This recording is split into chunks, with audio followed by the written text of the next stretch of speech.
ഇല്ലേ തുടങ്ങിക്കോ. Hi, hello കൂട്ടുകാരെ. ഇന്ന് എന്നോടൊപ്പം എൻ്റെ അമ്മയും ഉണ്ട്. ഞാൻ ഒരു ദിവസം പറഞ്ഞില്ലേ എൻ്റെ അമ്മയുടെ ഒരു കാര്യം നിങ്ങളോട് പറയാനുണ്ടെന്ന്.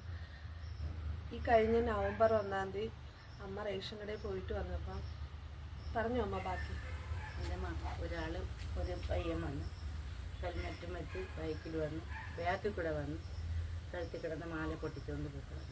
അമ്മ അത് പ്രതിരോധിക്കാൻ ശ്രമിച്ചപ്പോൾ അമ്മയെ കാലി പിടിച്ച് തറയിൽ റോഡിലടിച്ചിട്ട് പിന്നും അമ്മയുടെ മാല എടുത്തും കൊണ്ട് പോയി. ഈ ഒരു അമ്മയുടെ അനുഭവം നമ്മൾ ഓരോരുത്തർക്കും വീട്ടിലും ഉണ്ടാവുന്ന, ഏത് നിമിഷവും ഉണ്ടാവുന്ന ഒരു കാര്യമാണ്. മാക്സിമം ഇതെല്ലാവരും എല്ലാവരിലേക്കും ഷെയർ ചെയ്യണം. പറ അമ്മ, കാര്യങ്ങൾ പറയാം.